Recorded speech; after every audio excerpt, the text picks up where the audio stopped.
қазақ тілі сабағымызды бастайық. Келіңдер ержерге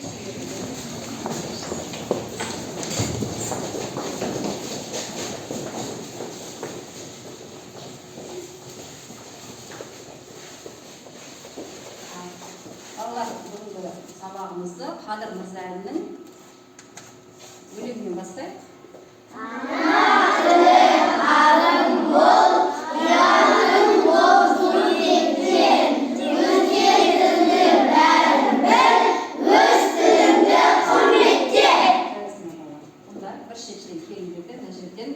Топқа бөліну үшін біз номер аламыз.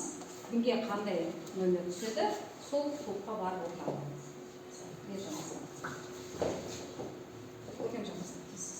Bir-birlep alып отырыңдар. Аял, жатыңдар. Алсайдан келдім. Нұрасы кел. Ал сіз.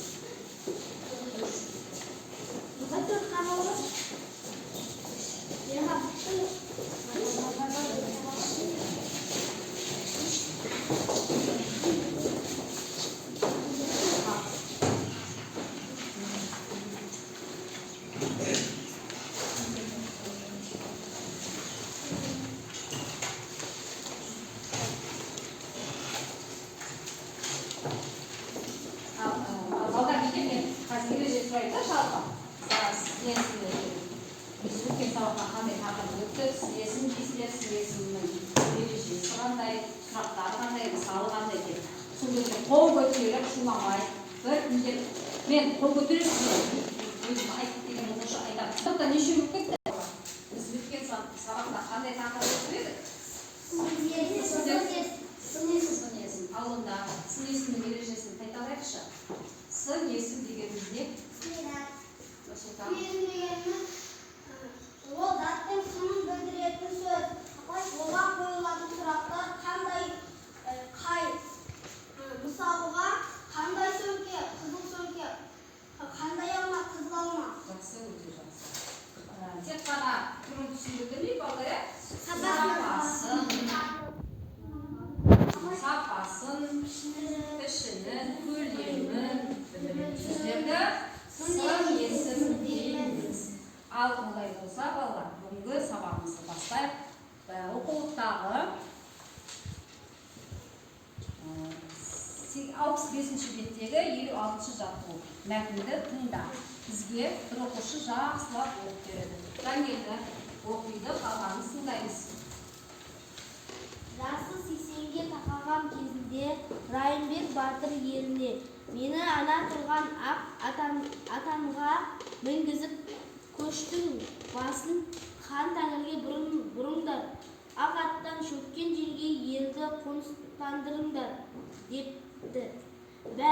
Бәрі хан батыр айтқандай болады.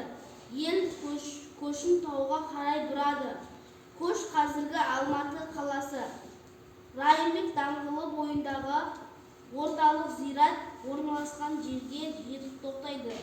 Сол араға аттан түйе де шөгеді. Ел осы отарға қоныстанады. Көп ұзамай Райымбек батыр дүние салады. Тыңдадық. Енді бұл жерде не себепті атан түйе шөккен жер деп аталыпты? Қайсар жауап береді? Себебі бұл жерде Райымбек 80 жасқа келіп қаза тауып, сосын бұл жерде атан шөккен жерге елді қоныстанды депті. Бұл жерде не істепті? Райымбек батырдың қартайған кезде ол не деді? Халқына былай айтты. Мені ана үлкен атан түйеге отырғызыңдар да, сол көшкен кезде сол қай жерге келіп шөгетін болса, сол жерге елді қоныстандырыңдар дейді. Сол жерге елді қоныстандырады, бір мазараттың қасына келіп тоқтайды. Сол жер Алматы облысында жер екен, сол жерде елді қоныстандырады. Және сол жерде Райымбек батыр қайтыс болады, сол жерге оны көмеді. Сол себепті бұл жер атан түйе шөккен жер деп аталған екен. Ал енді балалар, осы мәтіннен сын есімдерді табамыз. Мәтінде қандай сын есімдер кездесті?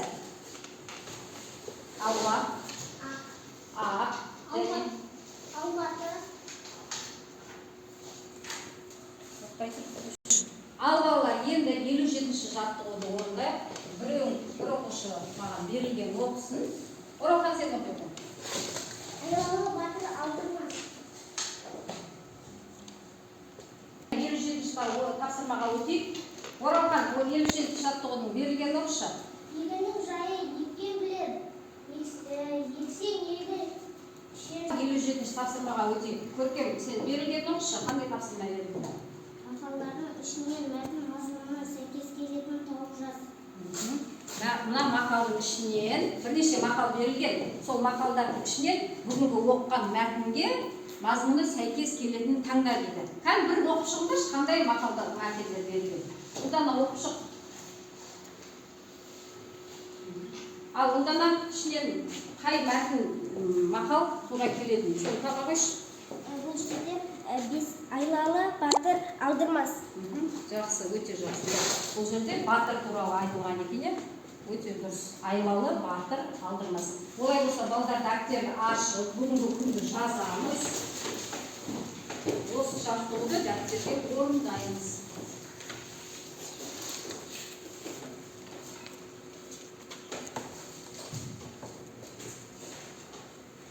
Ал бүгін наурыздың 12-сі сынып жұмысы, сын есім тақырыбымыз.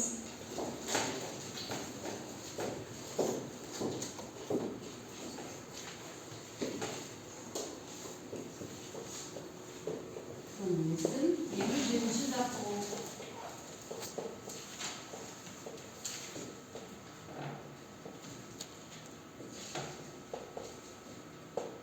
Ал көркем кел.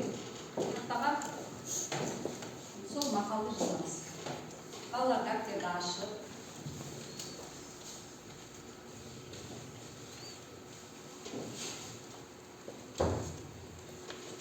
Әдемелеп жазамыз. Дәптерді де ашықтаймыз.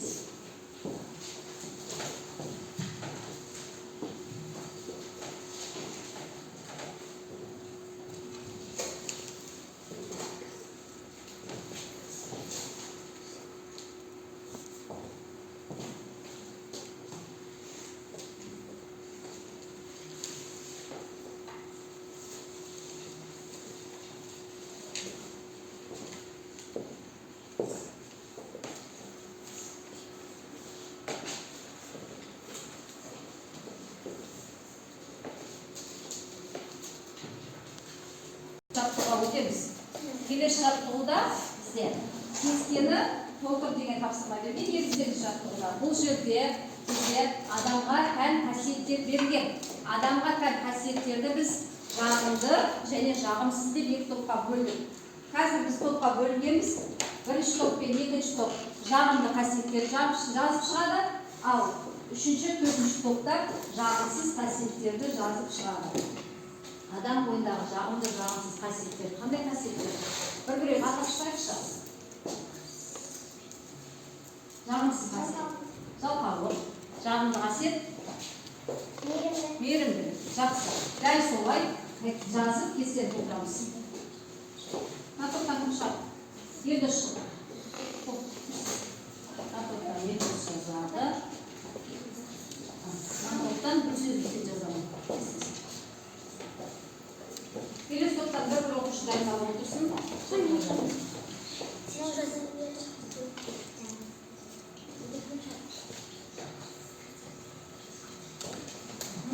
Анық, әдемі болып жазамыз. Қалған балалар дәптерге орындаймыз.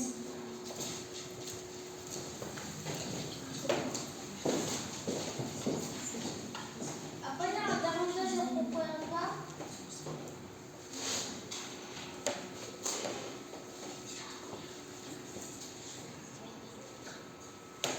Мына кестені оқығанбыз.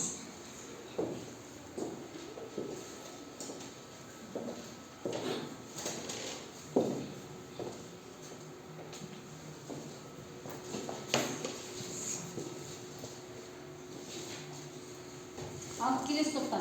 Жүр кел. Қайырымды қатыгез. Мына топтан алған тобынан. Кел. Жарайды ма? Апай. Маған қыздарда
Жалғыз қасет, қандай жалғыз қасет бар?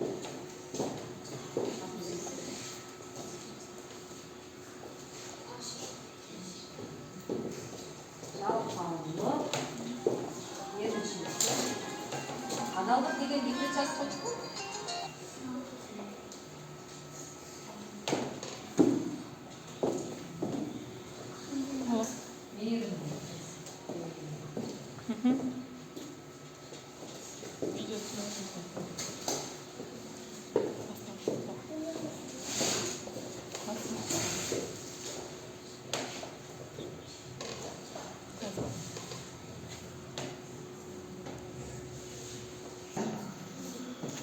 Fiş olarsın. Olamazsa.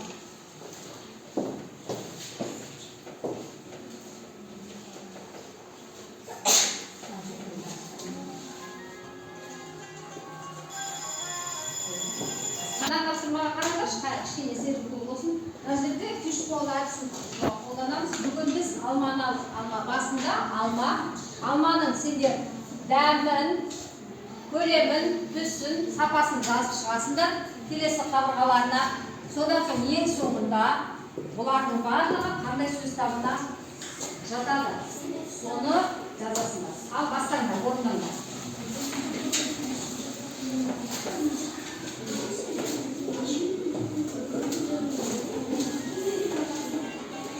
Оламай орындаймыз.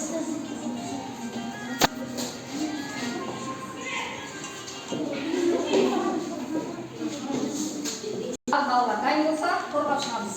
Көрген.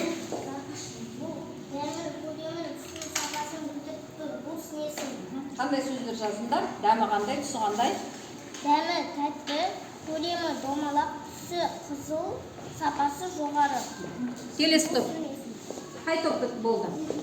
Қаусар болды. Қаусар. Дәмі тәтті, көлемі домалақ, түсі қызыл, сапасы керемет. Бұл сынесін. Сынесін, иә? Сөз табы. Ал Нұрсынбектің тобы. Дәмі тәтті, көлемі домалақ, түсі қызыл, сапасы керемет. Сынесін. Сынесін, өте жақсы. Енді сөзін. Дәмі дәмді, көлемі шеңбер, түсі қызыл, сапасы керемет. Бұл сынесін. Дөңгелек, иә? Жақсы, өте жақсы. Енді сабағын соңғы тапсырма, шығармашылық үзіліс жасаймыз. Мына жерде мынандай тапсырма берілген. Біздер сөздіктегі бізге бірнеше сөз берілген. Осы сөздіктегі сөздер мына түстердің қайсысына сәйкес келетін болса, соларды тіркестіріп жазамыз. Тіркестіріп орындаймыз. Тәмін балалар. Қараңдар. Бізде бірінші берілген сөз аю. Аю қай түспен сәйкес келеді? Қалай бересіңдер? Қол көтеріп жауап береміз. Нұрсұлтан қай түске келеді? Қоңырға барып жазамыз.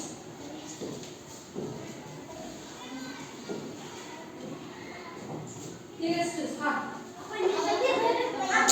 Аял.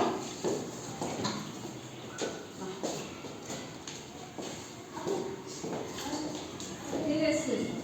Шоколад. Шоколад. Ержан шоколад қай түске барады? Қара?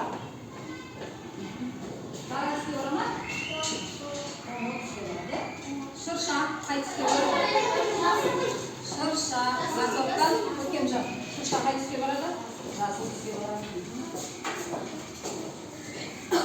Раушан. Гүл, иә? Раушан. Жасылша. Игорь қай түске барады? Қызыл түске барады. Ұзынынан жатсың ба? Ұзынынан. Ұзынынан қызыл түске жатсың. Былай жатсың. Былай жатсың, қоқы. Раушан. Шырша. Жасыл түске барады, иә?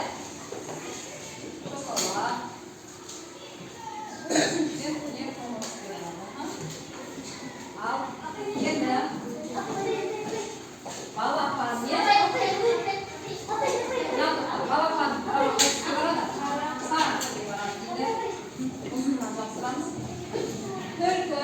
Қызыл, сары. Және ең соңғысы аспан. Насыр, аспан. Қандай нұрғасы? Аспан.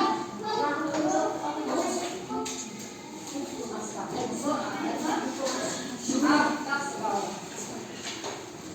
Барлық ұлыс орындалды, иә? Ұзыннан жастырмам.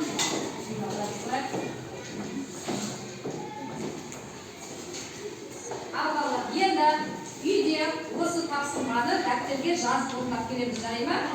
Сол үй тапсырмасы болады.